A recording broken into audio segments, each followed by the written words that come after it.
Hi, this is Julia with Stork'd, the podcast, in which we explore the many ways people create and define family. I'm really excited to introduce you to Mia. Her journey is actually a little bit like my journey. In the same way, her life changes when her relationship deteriorates. She finds herself in her mid-30s and divorced and grieving the loss of her relationship and also disappointed in the fact that they did not have kids together. And she starts to fear that she is never going to have the family life that she had envisioned for herself. And so Mia goes through a deep self-exploration journey in which she not only spends some time getting to know herself and getting to know the person that she wants to be, but also spends some time exploring all of the various options to create the family that she envisions for herself. Along the way, she discovers that she has polycystic ovarian syndrome, and she starts to begin to have this deep fear that this dream she has, this vision she has for herself of a family life will never come true. So she has to do a lot of the deep work to navigate through her fears and uncertainties. Ultimately, as a result of doing this deep work, Mia ends up finding her soulmate, and after a couple of tries, very difficult tries, including 2 miscarriages, she and her soulmate are expecting their first child. So Mia's story is really interesting because while some of us have journeys where we expect an outcome that looks one way, and then we have to pivot and change for a very different outcome, Mia did the pivoting, and then the outcome that she had hoped for all along was the one that came true for her. So I think it's a really nice touch point, and I like it as a last capstone for our first season of Stork'd, where you never know what's going to happen in life. Good things happen, bad things happen, interesting challenges, interesting opportunities, and here we are all just figuring out what we want and how to create it. Hi, and welcome, Mia. Thanks. I'm Mia. I'm 39 years old. I'm pregnant with my first child, and I'm happily living back in California after many years as a New Yorker. And I'm so excited to be here and to talk a little bit about my path that, feels somewhat boring and somewhat exciting, I'm sure, to me and everyone else who hears it. That's the nice thing about paths is that you don't want it all to be exciting, right? Because that's just too much to hold and to sit in. And then you don't necessarily want it all to be boring because that implies a level of stagnation. So it's nice to have a little bit of a balance. Yeah, and honestly, what's interesting is, at least for me, the path to a family or to children has been the full rainbow for me. It's been, really ups and downs and curves and twists, and it's been kind of like a labyrinth. So in those ways, I think there is that balance, that it's so rooted in the physical and so rooted in the body and in really simple, sort of humble things, and it also is so magical and has that element of feeling like you're trying to do something greater than yourself. Yeah. Well, tell us a little bit about the magic. Yeah, I guess for me the magic has been realizing that my dreams are coming true, and that's hard to say out loud. I feel teary even saying it. I feel teary hearing it. There's so much power in saying, yes, it's happening. Yeah, especially after, holding so much fear that it wouldn't, and having a dream that really felt like an impossibility, or it felt very, very far away from my reality for many years. And so to realize that, for reasons that I cannot explain, that the hope and the dream that I carried in my heart is coming true finally is really kind of humbling and amazing, and makes me want to keep dreaming. It actually encourages me to dream bigger. Wow, I like that, to dream bigger. So let's go back to the beginning. You said you've held this hope and dream in your heart for a long time. Where did it start for you? I don't really remember whether I had a lot of clarity about wanting to have kids when I was younger, meaning like a teenager or even into my 20s. I always loved kids and loved being around them, and I think I just sort of assumed that was probably part of my path, but it wasn't a big focus for me until I was in my 30s. And then it became really clear to me that was something I really wanted, and it was something that was really important to me. And you can imagine I'm 39 now, and I'm about 37 weeks pregnant with my first child. So it was a long time coming. And there were years where I felt like it maybe wasn't going to happen for me, for both relational reasons, being single in my late 30s, and also for physical reasons, having been diagnosed with PCOS and experiencing a couple miscarriages last year. So there were times when that dream that had clarified for me of being a parent felt very far and mysterious and uncertain. I had gotten divorced around 36 years old, I think. And so those years between 35 and 38, when my now partner and I met, were hard to hold. And I think I had a lot of focus on this pain. There were a lot of really amazing things happening in my life, and I still felt the pain and the empty space where this parenthood piece of me wanted to be. When you say this empty space, it actually brings to mind a way my grandmother used to describe. She was a dog person. She just loved dogs. And when she got to an advanced age and could no longer take care of a dog, she always said to me, there's a dog-shaped hole in my life. And it's funny, I never thought about that in the context of family, but sometimes it feels like there's like a family-shaped hole. Totally. Yeah. When I got divorced, I had this like kind of secret resentment that I hadn't just had kids with my ex, that like at least I could have gotten a kid out of it, was kind of my attitude at the time, like yes, I was really pissed off at him. I have had a similar experience with my ex, although we weren't married. And anytime I tell a friend I wish I had just had a kid before the relationship ended, I would rather be divorced and with kids than single and with no kids. It sparks this really big debate with my friends. Yeah. And I think it's a fair longing. I mean, and I'm sure that would have been a good path for me. Basically, my ex-husband and I had always talked about having kids and had a plan and a time frame and all that. And then when that time came, I had just finished graduate school, and that had sort of been our plan. And it just became obvious that he wasn't ready. And I think that was a real mirror for a lot of dysfunction in our relationship and a lot of the reasons why we weren't connected anymore. You said you ended your relationship and you felt a measure of resentment as a result of being delayed in your journey to build a family. Mm-hmm. Oh, I was so pissed. I was like, how could you divorce a 35-year-old woman? Like, it's just mean. It's cruel. Yeah. I was like, that is outrageous. Yeah, that's how I felt. Yeah, I totally understand that. Yeah, it took me a long time to let go of that anger and to realize that, that he genuinely wasn't ready to be a parent, and that it was a really good, mature move to make that decision. Say, if I'm not ready to do it, I shouldn't do it. That was a defining marker of our divorce, was really not being on the same page about kids. Isn't it amazing that sometimes the people who behave in the most immature ways ultimately did it for mature reasons? Would you mind bringing us back to the years between the divorce and your current pregnancy? Because it sounds like there was a lot of change and a lot of interesting stuff that was stirred up at that time. It was a really rich, transformative time in my life. So if you were to look at yourself then and now contrast that with who you are now, who's the person in front of us today and how is she different? I think I've learned how to take more responsibility for my own emotional life. So I don't expect my partner to make me happy all the time. I don't take it personally when they're not available to do that.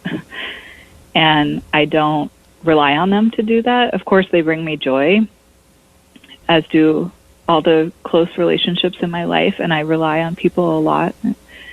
But I'm not resentful and angry at them when they can't make me feel a certain way. And I think that was a huge shift for me and a huge maturation that I needed to go through. So I think I had placed too much responsibility on partners in the past to make me happy. I also wasn't very astute about choosing partners who were themselves emotionally mature and self-reliant and responsible for their own feelings. And, so there was a lot of codependency. Like, now I have a deeper relationship with myself, and I take more responsibility for that relationship. That is so profound. Yeah. I mean, it's kind of humbling to say out loud. It's sort of like, didn't you learn that already? But I didn't learn it until I was in my 30s. So I'm just grateful that I did, or that I'm at least working on it. It also makes me really glad, circling back, it makes me really glad that that was work I did before becoming a parent. Oh, yeah. I mean, I'm sure that at any point in our lives, we're going to look back and think, God, I had so much to learn then, no matter what age and no matter where we were. But at this point, I feel so much better prepared to parent and to be in a relationship with a kid than I was then. I think I kind of dodged a bullet by not having kids with someone who wasn't in a place to do that. Yeah. Yeah, that really resonates.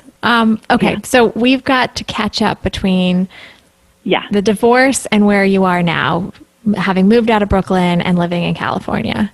Help me understand that journey. Sure. So I found myself single and wanting to have children, and I was about 36 years old, and I was living in New York, and I ended up really sort of shifting my life from, your typical kind of New York life of like overworking and boozy brunches and all that kind of fun stuff, late nights and concerts and all that, to really... The extended youth. You kind of extend your childhood. Yeah.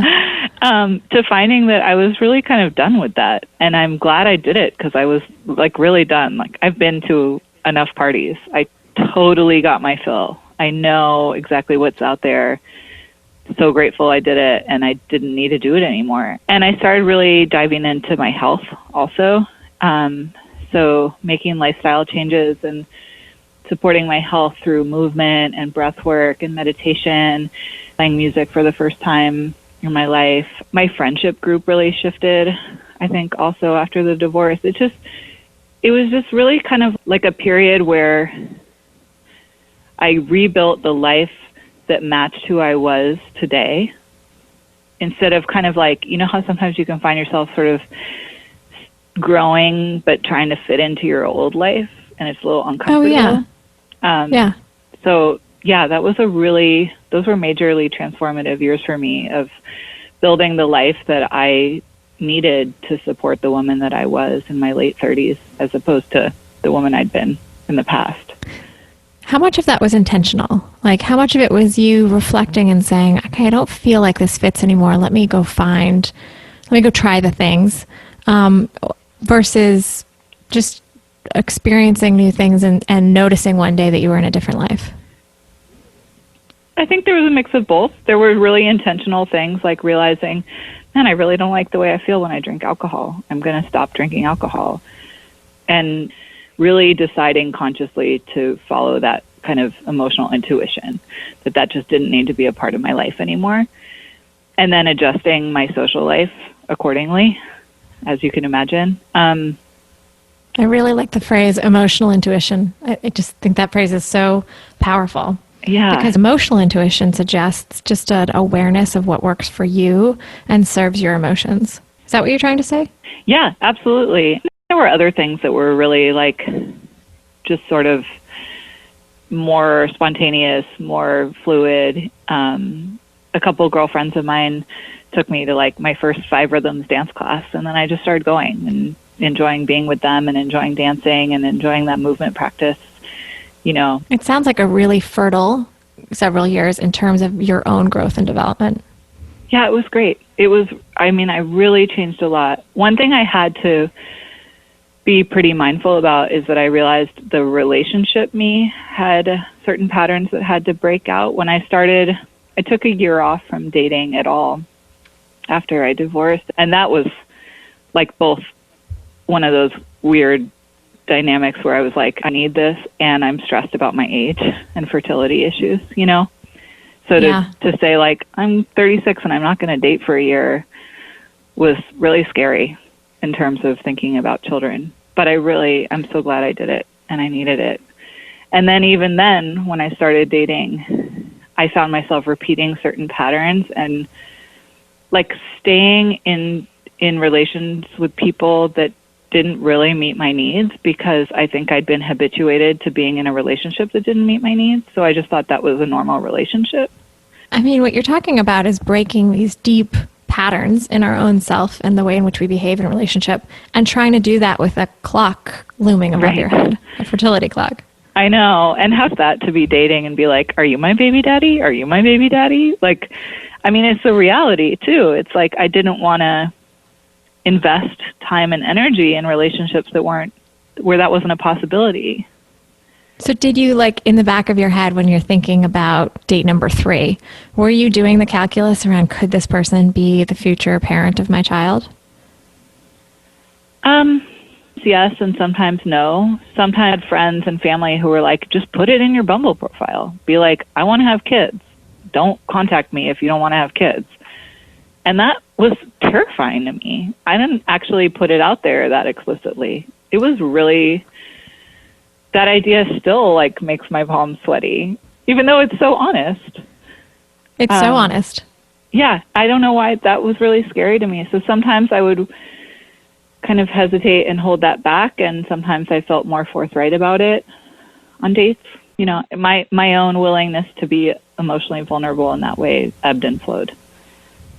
I find in my dating relationships, when the subject of having a child comes up, sometimes the other person has their moment of self-doubt. Like, they question, are you spending time with me because you like me, or am I just a vehicle for future sperm? Right. Right? Totally. And there's a real stigma of being like late 30s, that kind of kid hunger. You know what I mean? It's almost like a cliche, but so then it becomes hard to feel like you can be honest and be like, actually, this is a vital need for me. It's so unfair that it can even be termed kid hunger. You know, that was a terrible word. You can it's so scrap apt. that. No, you can't, because it's so exactly what it is, right? Yeah. We talked about this loss and this yearning. It is absolutely a kid hunger, but that doesn't necessarily mean it should be stigmatized or a bad thing. I felt a strong connection between a partner wanting or not wanting to have children with me and my own lovability. Like, for instance, I dated a couple people who wanted to be in relationships with me but didn't want to have children with me. And even the way I say it, I was taking it really personally. I really felt like it was a measure of someone else's love for me, care for me, and connection. Yes. It feels like a rejection if they don't want to do this. Totally. Yeah, that's how I felt. And, you know, that's not fair there's plenty of people out there who just don't want to have children, period. Or I even dated people who already had kids and they were like, I can't do more. I can't give to more kids. And, you know, I'm glad that they were mature enough to know where their boundaries were. It still, to me, felt like they were rejecting me, and that if they just loved me, if they really loved me, then they would want to do that with me. So I kind of had associated my own desirability and lovability with that. And I think that was pretty unhealthy. And I think it's also good to acknowledge, like, there's an unhealthy side of that coin, and there's also a healthy side, which is that sometimes that spark to create a life with someone is really born out of love. Yeah. When you look at somebody and you say, like, you're so awesome, there needs to be lots more of you. Yeah, totally. Right? So in the intervening years when you were on your dating exploration or your dating journey, trying to find the right person, as I understand you tell it, you had a parallel path fertility journey. Yeah. So one of the things I did around 35 or 36 is I went to my doctor and I was like, newly single, I'm getting to that age. Can you tell me whether I'm fertile or not? Like, I did a hormone test and called me and said, you know, actually, I think you have PCOS, which is polycystic ovarian syndrome. And for anyone who's listening and doesn't know what that means, sorry if I interrupted. Please. Can you share a little bit? Sure. I actually don't know that much about it. True. I think like 20 or 25% of women have this. it's not an uncommon thing. So what I know about it is that I have a hormonal imbalance that causes my ovaries to overproduce and make a bunch of little cysts every month. And for many people, sometimes there's an egg in those cysts, sometimes there isn't. It can mean a lot of things. It can mean irregular periods. It can mean weight gain. It can mean challenges with body hair overgrowth. It can mean acne. It can mean fatigue. It can mean, increased premenstrual syndromes. It can mean fertility challenges. So I had never been diagnosed with this because I don't physically present a lot of the common symptoms of it. But I always had irregular periods and wasn't really ever suggested to me that this could be a cause. So it's a little frustrating, actually. This will be my little political plug. It's a little frustrating to me that I'd been seeing, OB-GYNs my whole life since I started menstruating at 14, and nobody had ever thought, oh, irregular periods, let's look into this. And I wish they had. I think there are ways to treat it both chemically and naturally, and I found that the natural treatments that I was able to engage with were really helpful. So I realized that while I present as a typical PCOS person, if you look at my ovaries, through an ultrasound, I'm actually pretty lucky in that I do ovulate. It's just sort of not the same cycle as everyone else. So I usually ovulate every 34 or 35 days. Sometimes that fluctuates. I'm not one of those people who's oh yeah, every 28 days. I've never been like that, and probably never will be. So there's a little more mystery to my cycle, and it's longer than most people. So it's really too bad that 20 years of being treated by OB-GYNs, it's a missed opportunity that they weren't able to find this for you and give you that information sooner. Yeah, it seems bizarre to me that they wouldn't broach it or even talk about it as a possibility and kind of check in about it. Found that out, and it was a little bit scary. Now you're over 35 and you have this hormonal imbalance that can impact fertility. It felt oh God, is this journey going to be even harder for me than it could have been? There was something else you told me in a prior conversation, and that was about an exploration around sperm donors, which I think was before you met your partner. Can you tell us a little bit about that journey? Totally. I mean, so a friend of mine who was struggling to get pregnant, she was just kind of at the end of her rope, and she'd come across a statistic that was I'm going to make it up, but it was 95% of people who want to have a child end up having a child. There's lots of ways that happens, and there's lots of different interventions that are available to us, physical interventions, adoption, things like that. But if you want it, it's available. It's actually very rare that someone who really wants to be a parent can't be a parent in this life.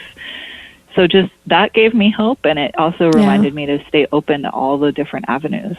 So I really tried to be open and felt an openness to a lot of alternative paths to parenthood, and luckily got a chance to kind of explore those emotionally. I didn't go super far into exploring them practically, but everything from thinking about using a donor and looking at the donor database and talking to some friends who'd done that, to connecting with a gay man in San Francisco who was looking for a woman to have a family with, to some friends of mine who found that they couldn't have children, offering to kind of be involved as a couple, to give me their sperm and then be as involved in the parenting as I wanted them to be.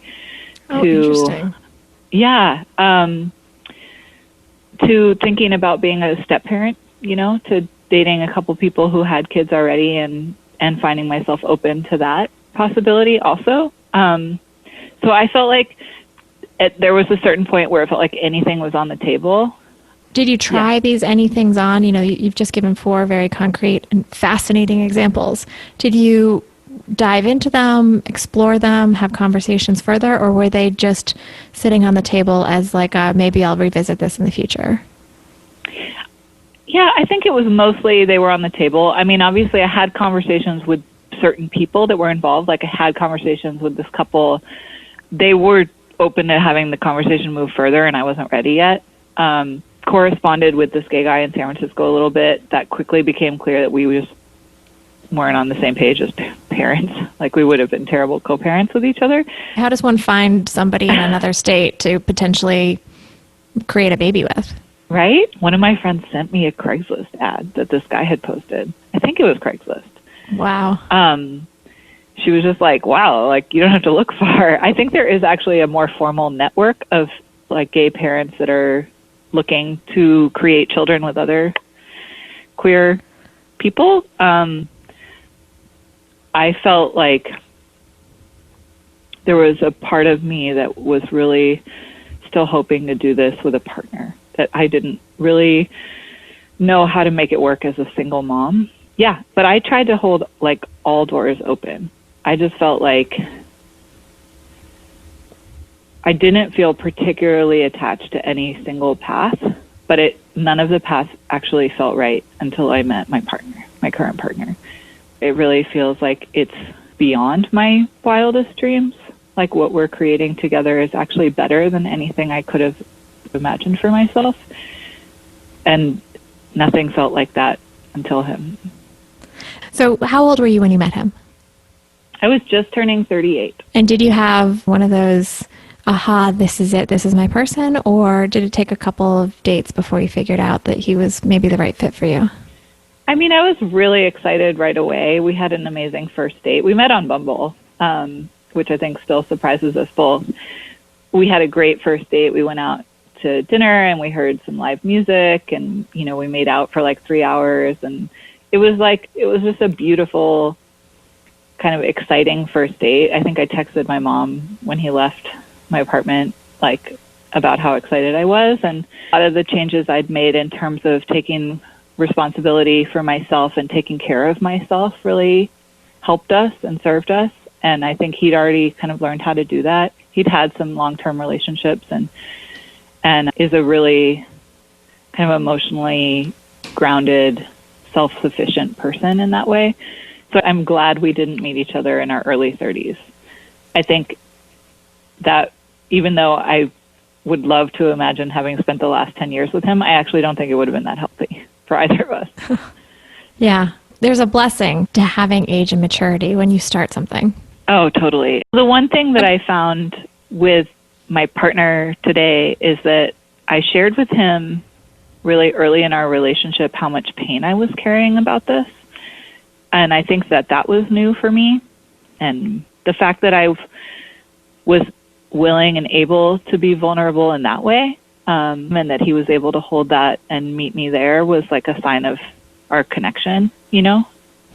But that was definitely different for me. And then there were times when my own fear and anxiety would come up in this, you know, kind of aggressive way of like, we got to get on this timeline. What are we waiting for? You know, it took me time to really trust and know, okay, we're on this path together, but we might not be there in exactly the same place at the same time always, you know? Like, once we'd committed to being together and once we knew we wanted to have a family together, like, it doesn't necessarily mean that you're in the same mind space about it every day or that your timeline is exactly the same. So like I said, for him, it was like a big thing to say, I would really want to have kids out of New York City. Really don't feel like this is a healthy environment to even bring an infant into. And for me, that was like a compromise, you know, to say, okay, I'm going to speed up my timeline for leaving New York and also delay my timeline for getting pregnant and things like that. You know what I mean? It's like, it wasn't always like totally graceful, but I think the emotional part of it, of being able to share my longing and my sadness or my fear at the idea that I might not be able to have kids, he really held that. And then, much to my surprise, got pregnant the very first time that my partner and I tried, and then had a miscarriage at 6 weeks. And of course, you know, then all you can think of are the women in your life who like got pregnant the first time they tried and have a healthy baby and had no challenges whatsoever. And it was hard for me to absorb that miscarriages were a really normal part of the process and that it wasn't a sign that I couldn't have kids, period. It was devastating. And it really forced me to fully walk into that fear that I'd been holding on to and fully feel it. I really felt like this darkness. And what do you mean by walk into that fear and hold it? I think having that miscarriage kind of made me look at it. It was like I didn't have a choice.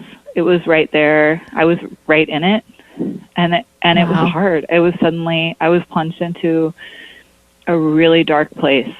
I remember sitting on the couch and calling my mom, and it was just one of those times where there aren't even words. Like, I just cried for hours. I just felt like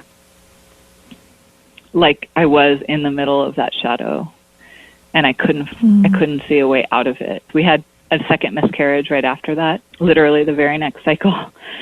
And I think my body just wasn't really ready, and I hadn't processed it all emotionally. I wasn't ready.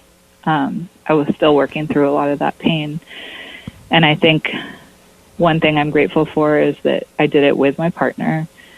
We really walked through that fire together, hand in hand, and I think it made us closer. It solidified our relationship in a way that nothing else had up until then, in a deep, deep way of becoming each other's best friends more than just lovers and partners and, significant others. And it also really forced me to stop pushing away that fear and pretending like it didn't exist or not really looking at it straight on. But it made me feel it, which isn't a great feeling. I thank you for sharing that. Like, my heart is just breaking for the woman on the couch crying to her mom about that. I think you can just imagine yourself in that situation. It's just painful. Yeah, it was. It was very, very painful. And it's not an experience I wish on anyone. And yet, on the other side of it, I think it really brought me and my partner closer.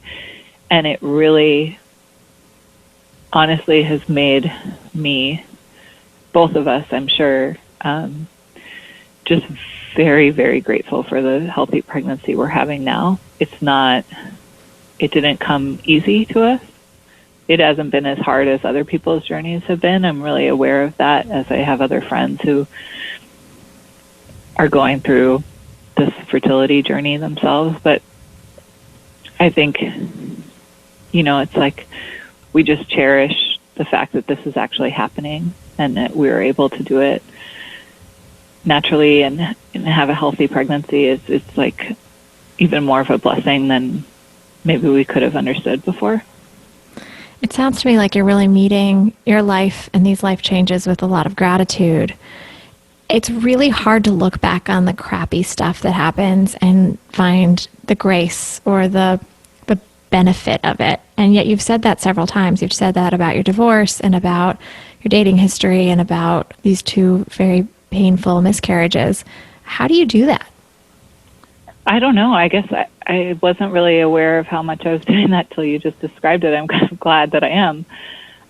There's been a pattern in my life that sometimes the hardest things, the things that I feel are unbearable in the moment, are actually the things that have benefited me the most and have changed me for the better. So I hope I feel this way about pregnancy and birth. Also, which pregnancy has surprised me. It's been more physically challenging than I understood. This is the second time you've mentioned that the dream come true is bigger than your wildest imaginings, or that you might even want to dream bigger. So, can you articulate what the dream you had in mind was?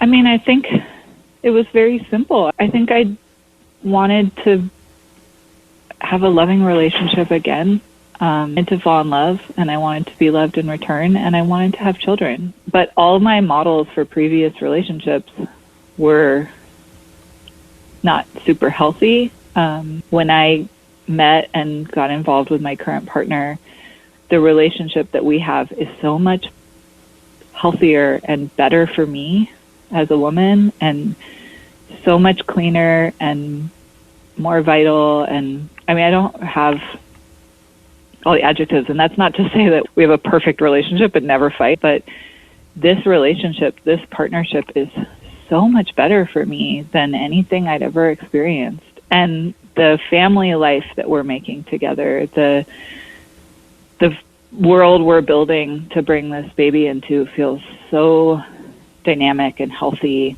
and so aligned with my true values, like my heart values, that I feel really grateful. Yeah, it's funny because you say, here's my simple dream. It's to love and be loved and have kids. And for many of us, that's not so simple. That's huge. That's everything. And then to have you say, and I have that dream and it was even up-leveled further is really cool. Yeah, that's why I've started to think I should make bigger dreams. Like I should try to manifest world peace or something. Like it does feel sort of miraculous to me that this is actually coming true. It felt very, very far away for me. And the fact that I'm like sitting here, you know, with the baby kicking me in my belly right now, it feels miraculous. So like this was not a part of my life 3 years ago. I was nowhere close to this moment. And there's a lot about this pregnancy has helped me also work through those fears, trust my body, trust this baby, trust timing, you know. Oh, that's beautiful. It's been a huge learning experience. It sounds like it. It sounds like it's in progress, but it sounds like a really special time. Yeah. I think if anyone has had a challenge on their fertility journey, even if it's not a physical challenge, but an emotional challenge getting there or fear around it ever happening or something, there's not an assumption like, oh yeah, you just get pregnant and you have a baby and everything's fine. Like we're all holding a little bit of anxiety and fear that we carry into the process, you know? I needed to hear that message, actually. So thank you. So last and final question. You've talked a lot about your dream and the family that you're trying to build here. How do you, in a word or a sentence, define family? For me, my family, and that includes like people I'm related to by blood and people I've chosen to be family with over the years. But for me, those people are the people that I'm fully committed to supporting their path, wherever their path leads. And some are born out of love. So that's what family means to me. Wow, that's really special. So support and nurture. Thank you. This was so wonderful. I'm so grateful for our time today. There were so many gems that I'm like personally taking away from this that have been really valuable. I'm really glad. And thank you for the opportunity to talk about it. It's been kind of exciting. And also it's been reaffirming to me to say like, yeah, I'm on this journey and it's been wild and it's had twists and turns and it's happening. Yeah, sometimes we don't appreciate the milestones or the experience of being on a journey until you have a moment where you can take stock and look backwards and sort of see the distance that you've traveled. Yeah, it's been a pleasure, Julia. Well, thank you. I'm so grateful for all of your time. It's my pleasure. Thank you for listening to Stork'd with your host, Julia Carroll. This podcast is changing the conversation around the ways people define and create family. For more information, visit storkedpodcast.com to sign up for our newsletter. And while you're there, leave us a message describing what a modern family means to you. That's STORKD podcast.com.